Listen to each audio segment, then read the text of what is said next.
Hi everyone, welcome to my new blog. সবাই কেমন আছো? আমার নতুন চ্যানেলে সবাইকে স্বাগত জানাই। ভিডিও শুরু করার আগে সবাইকে রথযাত্রার শুভেচ্ছা জানাই। আমরা 27 জুন গিয়েছিলাম দীঘা জগন্নাথ মন্দির। সেদিন দীঘার প্রথম রথযাত্রা ছিল। রথযাত্রার উদ্বোধন করেছিলেন মাননীয় মুখ্যমন্ত্রী মহাশয়।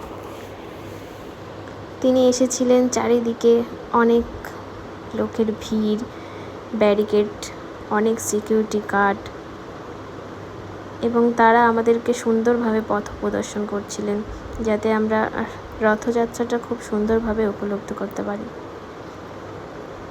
তো তোমরা সবাই জানাও যে সবাই রথে কে কে দীঘা ঘুরতে গেছো, কমেন্ট করবে। চারিদিকে দেখতেই পাচ্ছ কত মানুষের ভিড়, কত গাড়ি যাচ্ছে, তবুও সিকিউরিটি গার্ড আমাদের অনেকভাবেই চারিদিকে ঢোকার সাহায্য করছিলেন। মন্দিরে ঢোকার আগে দেখতেই পাচ্ছ বড় একটা গেট, যেটা খুবই সুন্দর লাগছিল লাইটিংয়ে, যা অপূর্ব লাগছিল।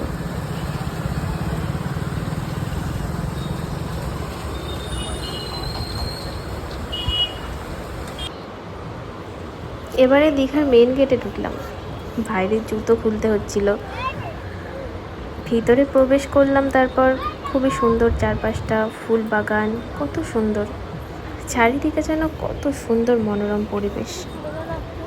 আমরা যখন গেছি তখন সন্ধে 7টা বাজে, লাইটিংয়ে চলছে, কত সুন্দর মন্দিরটা লাগছিল। রাতের বেলায় মন্দিরটা যেন এক অপূর্ব সুন্দর দৃশ্য, যা না দেখলে কেউ বিশ্বাস করতে পারবে না।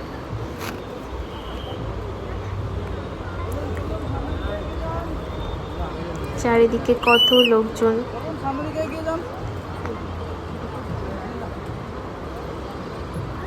মন্দিরে ঢুকতেই আমরা জলের উপর দেখতে পেলাম কত সুন্দর পদ্মফুল, যেন এক শান্ত মনোরম পরিবেশ। এখানেই বসে থাকতে ইচ্ছা করছিল।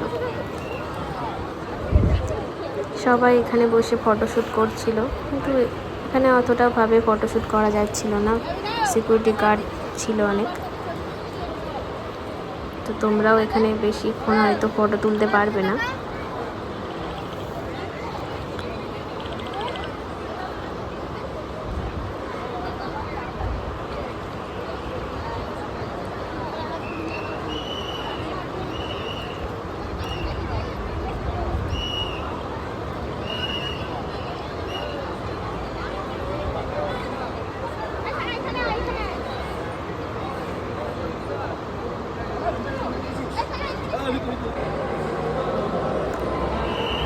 চলো এবার চলে আসি মেন মন্দির।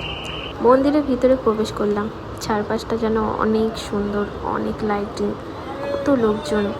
মন্দিরের কাজটা খুব নিখুঁতভাবে, কত সুন্দর করে করা হয়েছে, এক অপূর্ব দৃশ্য। জগন্নাথ যেন নতুন রূপে, নতুনভাবে সেজে উঠেছে।